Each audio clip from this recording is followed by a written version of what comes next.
Hello everyone. सो आज के इस वीडियो में हम डिस्कस करने वाले कोड फोर्सेस अराउंड 814 डिवीजन 2 का problem B, that is mathematical circus. Also before moving on, make sure you like the video and subscribe to the channel for more such amazing videos. So as always, let's start by understanding the question. Mathematical circus. A new entertainment has appeared in Buryatia, a mathematical circus. ठीक है, story है। The magician shows two numbers to the audience, n and k, where n is even. ठीक है, तो क्या बोला गया है कि magicians ऑडियंस को दो इंटीजर्स n और k दो शो करता है जहां पे n जो है वो क्या है, इवन है। Next, he takes all the integers from 1 to n and splits them into pairs a, b. Each integer must be in exactly one pair, so that for each pair the integer a plus k star b is divisible by 4. Note that the order of the number in the pair matters, or report that unfortunately for viewers such a split is impossible.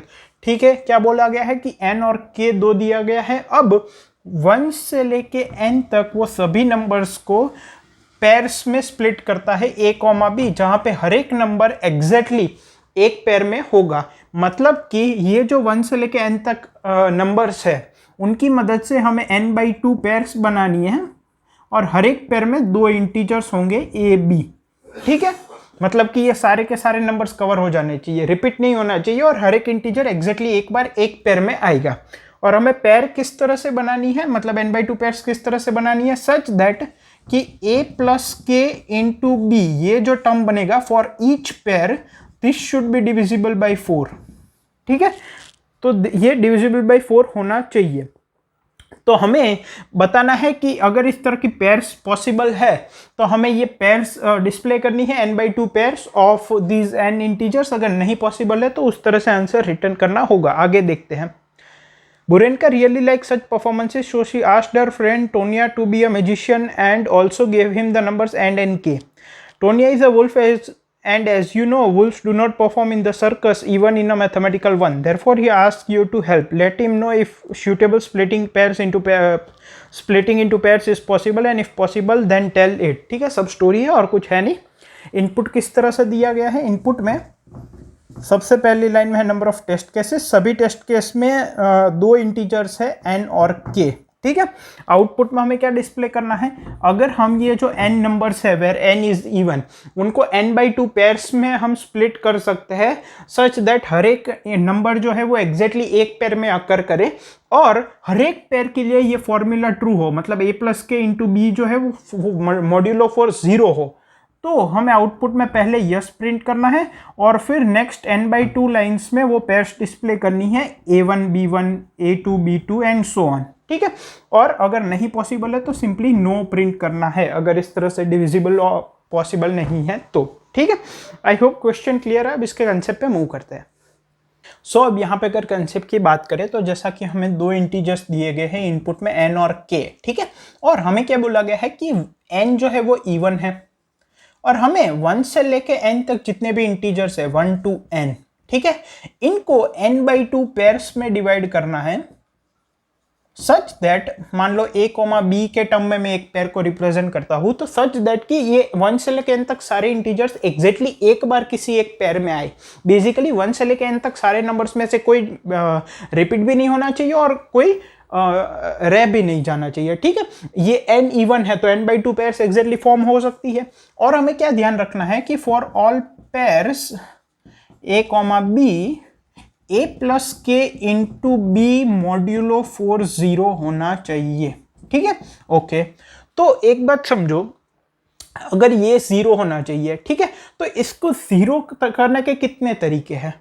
तो अगर मैं बोलूं कि a plus के into B modulo 4 है, तो मुझे यहां पे ध्यान आ रहा है कि 3 तरीके हो सकते हैं। अगर मोटा मोटा देखें तो एक हो सकता है कि भाई यहां से 2 का फैक्टर आ गया, यहां से 2 का फैक्टर आ गया, मतलब a प्लस के से 2 का फैक्टर आ गया, b से 2 का फैक्टर आ गया और ये पूरा 4 हो गया। बेसिकली 4 मतलब का एक फैक्टर होना चाहिए, मतलब 2 के 2 फैक्टर्स होने चाहिए। दूसरा तरीका ये है कि a प्लस के खुद मल्टीपल ऑफ 4 हो, फिर चाहे b कुछ भी हो, नॉट 0, आई मीन कुछ भी हो। तीसरा तरीका ये है कि a प्लस के कुछ भी हो और b जो है वो मल्टीपल ऑफ 4 हो, तो भी पूरा टर्म मॉड्यूलो 4 0 देगा। ठीक है, तो यहाँ पे हमें क्या समझ में आ रहा है कि हमें टोटल 4 का मल्टीपल बनाना है, 3 तरीके हो सकते हैं। तो यहाँ पे कुछ अलग अलग केसेस क्या बन सकते हैं कि के या तो ऑड होगा या तो इवन होगा। तो ऑड वाला जो केस होगा वो तो तुरंत विजुअलाइज हो रहा है। अगर हम सोचे तो के की 2 वैल्यू हो सकती है, ऑड या इवन। ठीक है, अब यहां पे एक बात समझो, अगर k की वैल्यू ऑड है तो मैं क्या कर सकता हूं, मुझे देखो n नंबर्स को, अगर n इवन है तो उसमें n/2 ऑड नंबर्स होंगे, n/2 इवन नंबर्स होंगे। तो मुझे क्या दिमाग में आ रहा है कि अगर k की वैल्यू ऑड है तो उसके साथ में एक ऑड नंबर ऐड कर दूं तो ये इवन हो गया, मतलब ये 2 का एक फैक्टर देगा कम से कम, और यहां पे एक इवन नंबर ले लूं तो यहां से एक 2 का फैक्टर आ गया, तो ओवरऑल 4 का फैक्टर मिल गया। मतलब कि ऑड यहां पे, इवन यहां पे, ऐसे n/2 पेयर्स बना सकता हूं। तो उसका बेस्ट वे क्या है, i और i+1, मतलब कि i ऑड नंबर है और i+1 इवन नंबर है, ऐसे सारे पेयर्स ले लो। मतलब कि अगर मान लो k की वैल्यू, n की वैल्यू 6 है तो 1 2 3 4 5 6 ये 3 पेयर्स बन गए। ठीक है, तो यहां पे हम क्या कर सकते हैं, for all i, i+1 where I is odd and i+1 is even, i equal to 1 to n-1। ठीक है, क्योंकि n तो इवन है, तो हम क्या कर सकते हैं, i प्लस के इंटू i+1 इस तरह का फॉर्मेट ले सकते हैं। तो ये ऑड प्लस ऑड, ये इवन हो गया और ये तो इवन है ही, तो यहां से 2 का फैक्टर आ गया, यहां से 2 का फैक्टर आ गया, पूरा 4 का फैक्टर आ गया, मतलब ये मॉड्यूलो 4 इक्वल टू 0 हो गया। इजी है, प्रिंट इजीली कर सकते हैं, फोर लूप लगाना है। अगर इवन की बात करें तो देखो ये केस हमने देख लिया। अब यहां पे अगर के जो है वो अगर मॉड्यूलो 4 इक्वल टू 0 देता है, ऐसा मैं क्यों सोच रहा हूं, क्योंकि अगर के मॉड्यूलो 4 इक्वल टू 0 देता है और उसके साथ में अगर ए को ऑड रखूंगा तो पूरा टर्म ऑड हो जाएगा। अगर ए को इवन रखूंगा और अगर ए भी मॉड्यूलो 4 इक्वल टू 0 हुआ तो यहां से पूरा मॉड्यूलो 4 बाहर आ जाएगा ए प्लस के में से। अगर के 4m टाइप का नंबर है और ए जो है वो 4m1 टाइप का नंबर है तो a प्लस के में से 4 इंटू एम प्लस m1 4 में बाहर ला सकता हूं, तो ये मॉड्यूलो 4 इक्वल टू 0 हो जाएगा। तो यहां पे दो केस हम लेते हैं कि k मॉड्यूलो 4 0 है या तो फिर k मॉड्यूलो 4 नॉट 0 है। एक और चीज हमें यहां पे क्या समझ में आ रही है कि अगर n/2 पेयर्स हमें फॉर्म करनी है, ठीक है, तो बेस्ट तरीका यही होगा कि एक ऑड और एक इवन ले ले। ठीक है, उस हिसाब से हम सेट कर देंगे नंबर्स को, क्योंकि के अगर इवन है मान लो तो आप उसमें ऑड ऐड करोगे तो के प्लस इवन प्लस ऑड, वो ए प्लस के वाला टर्म क्या हो जाएगा, ऑड हो जाएगा। तो उसके साथ बी भी ऑड लोगे तो वो तो चलेगा ही नहीं। ठीक है, अगर के इवन है और ए को आपने ऑड लिया तो ये टर्म ऑड हो गया, तो इसको मॉड्यूलो 4 इक्वल टू 0 बनाने के लिए बी को इवन लेना पड़ेगा। ठीक है, लेकिन होगा क्या, अगर ए मान लो आपने इवन लिया तो a प्लस के इवन हो गया और मान लो b भी आपने इवन ले लिया, तो ये तो चांसेस है कि मॉड्यूलो 4 इक्वल टू 0 हो जाएगा, क्योंकि ये भी इवन है ये भी इवन है। लेकिन प्रॉब्लम कहां पे आएगी कि ऑड के साथ आप पेयर नहीं कर पाओगे। अगर a ऑड है तो a प्लस के भी ऑड हो गया, तो यहां पे इवन ही चाहिए मुझे, और अगर b ऑड है तो मुझे a प्लस के इवन चाहिए, k इवन है मतलब a भी इवन चाहिए। तो अगर ये ऑड है तो ये इवन चाहिए, ये ऑड है तो ये इवन चाहिए। तो दो इवन लेके हम मॉड्यूलो 4 इक्वल टू 0 बना सकते हैं, लेकिन फिर ऑड नंबर्स के साथ पेयर्स करने के लिए हमारे पास नंबर नहीं होंगे। तो बेसिकली हम सारे नंबर्स को ऑड और एक ऑड एक इवन इसी तरह से डिवाइड करेंगे। तो अगर इसी तरह से डिवाइड करना है तो हमेशा बेस्ट वे यही होगा कि i और i+1 ले ले, वो इंप्लीमेंट करने के लिए बहुत ईजी हो जाएगा। ठीक है, क्योंकि ऑड नंबर तो अल्टीमेटली वो a प्लस के या तो b वाला टर्म ऑड ही देगा, तो ऑड चाहे कोई भी हो कोई फर्क नहीं पड़ेगा। ठीक है, तो अब देखते हैं कि किस तरह से कर पाएंगे। अब देखो k modulo 4 not equal to 0 है, तो अगर मैं लेता हूं i और i+1, जहां पे i ऑड है और i+1 इवन है, तो अगर i+1 जो है वो मॉड्यूलो 4 इक्वल टू 0 है, और दूसरा केस क्या होगा, i+1 modulo 4 not equal to 0।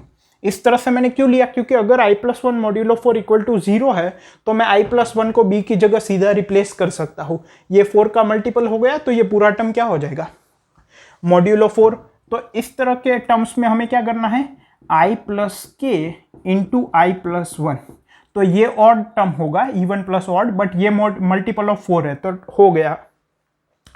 इस केस में हमें क्या करना, और अगर i प्लस वन मॉड्यूलो 4, ठीक है, अगर i plus one modulo 4 not equal to 0 है, लेकिन वो इवन तो है, k भी इवन है, इसका मतलब ये भी 2 का मल्टीपल है, ये भी 2 का मल्टीपल है, लेकिन 4 का मल्टीपल दोनों में से कोई नहीं है। तो मैं i प्लस वन मॉड्यूलो 4 क्या देगा, 2 देगा। अब इवन है लेकिन 4 का मल्टीपल नहीं है तो रिमाइंडर 2 देगा, ठीक है। 1 या 3 तो दे नहीं सकता क्योंकि ऑड नहीं है। और k मॉड्यूलो 4 भी क्या देगा, 2 देगा। तो अगर मैं k और i प्लस वन को ऐड कर दूं तो k मॉड्यूलो 4 भी 2 है और i प्लस वन मॉड्यूलो 4 भी 2 है। तो इन दोनों को ऐड कर दूंगा तो ओवरऑल मॉड्यूलो कितना हो जाएगा, 2 प्लस 2 मॉड्यूलो 4 0, मतलब 4 का मल्टीपल हो जाएगा। तो इस केस में हम क्या कर सकते हैं, i प्लस वन को यहाँ पे ऐड कर देंगे k के साथ और i को यहाँ पे रखेंगे, तो ये ऑड हो गया और ये 4 का मल्टीपल हो गया। तो इस केस में a की वैल्यू क्या हुई 1 और b की value i plus one, sorry i और i प्लस वन। यहाँ पे a की वैल्यू हुई i प्लस वन और b की वैल्यू हुई i। यहाँ पे a की वैल्यू हुई i और b की वैल्यू हुई i प्लस वन, ठीक है। k प्लस, अब इस टर्म की बात करते हैं। अब अगर ये मॉड्यूलो 4 इक्वल टू 0 है और अगर इसमें again i plus one modulo 4 equal to 0 और i plus one modulo 4 not equal to 0, तो अगर ये मॉड्यूलो 4 इक्वल टू 0 है, ठीक है, तो हम b की जगह डायरेक्टली रख सकते हैं, ठीक है, या तो फिर k के साथ भी रख सकते हैं क्योंकि k में से भी 4 कॉमन आ जाएगा और यहां से भी 4 कॉमन आ जाएगा। तो इसको a की जगह भी रख सकते हैं, b की जगह भी रख सकते हैं। तो मैं ये कह सकता हूं i प्लस के इंटू आई प्लस वन। तो ये मॉड्यूलो 4 है तो ओवरऑल मॉड्यूलो 4 रहेगा। a की वैल्यू हो गई i लेकिन b की वैल्यू हो गई i प्लस वन। इस केस में क्या होगा, ये मॉड्यूलो 4 नॉट इक्वल टू 0 है, तो अगर मैं a की जगह पे रखूंगा तो वो रिमाइंडर देगा 2। k मॉड्यूलो 4 0 है तो ये ओवरऑल मॉड्यूलो 4 नहीं होगा। और यहां पे अगर मैं इवन नंबर रखूंगा i प्लस वन तो यहां पे ऑड आएगा, तो ऑड और यहां से मॉड्यूलो 4 नॉट इक्वल टू 0, तो overall modulo 4 not equal to 0, overall modulo 4 equal to 0 नहीं हो पाएगा। किस केस में, अगर मैं a की वैल्यू को i प्लस वन ले लूँ और b की वैल्यू को i ले लूँ तो i प्लस वन प्लस के इंटू बी, ये तो ऑड है, ये मॉड्यूलो 4 2 देगा क्योंकि ये मॉड्यूलो 4 0 देगा और ये 2 देगा, तो ये तो नहीं हो पाएगा। दूसरा केस क्या होगा, a की वैल्यू को i ले लो, b की वैल्यू को i प्लस वन ले लो, तो a प्लस के मतलब कि i प्लस के इंटू आई प्लस वन, तो ये तो ऑड हो गया, ऑड प्लस इवन, और ये मॉड्यूलो 4 2 देगा। तो इस केस में हम मॉड्यूलो 4 नहीं बना पा रहे हैं, मॉड्यूलो 4 इक्वल टू 0, तो इस केस में हमारा आंसर नो हो जाएगा। तो इंप्लीमेंटेशन काफ़ी इजी है, मैंने कोड दिया है कमेंट्स में, आप इजीली समझ जाओगे। अगर ऑड वाला केस है तो ये प्रिंट कर देंगे, इवन में हम चेक करेंगे अगर k modulo 4 not equal to 0 है तो इन दोनों केस की मदद से हमारा सॉल्व हो जाएगा, और अगर k मॉड्यूलो 4 इक्वल टू 0 आता है तो यहाँ पे हमें नो प्रिंट करना है, ये पॉसिबल नहीं है। टाइम कॉम्प्लेक्सिटी क्या होगी, बिग O ऑफ n, और समेशन ऑफ एन और all the test cases less than equal to 20 to 10 की पावर 5 दिया है, तो ये गिवन टाइम में इजीली हो जाएगा, ठीक है। आई होप आपको क्वेश्चन, कंसेप्ट, इंप्लीमेंटेशन तीनों क्लियर है। इस तरह के क्वेश्चंस आपको प्लेसमेंट में काफ़ी हेल्प कर सकते हैं। और एक और चीज़ जो काफ़ी हेल्प कर सकती है वो है न्यूटन स्कूल का फुल स्टैक डेवलपमेंट कोर्स, जिसमें एनरोल होकर आप एक रॉकस्टार डेवलपर बन सकते हो and you can get a placement anywhere between 5 LPA up to 40 LPA. The students who were previously enrolled are already working at top companies of India like Unacademy, Zomato, etc. Also best part ये है कि यहाँ पे पे after placement programme है, which means that जब तक आपको 5 LPA उससे ज़्यादा का प्लेसमेंट नहीं मिल जाता तब तक आपको कोई भी फीस पे नहीं करनी है. So make sure you get registered yourself at the link which is given there in the description. Thank you.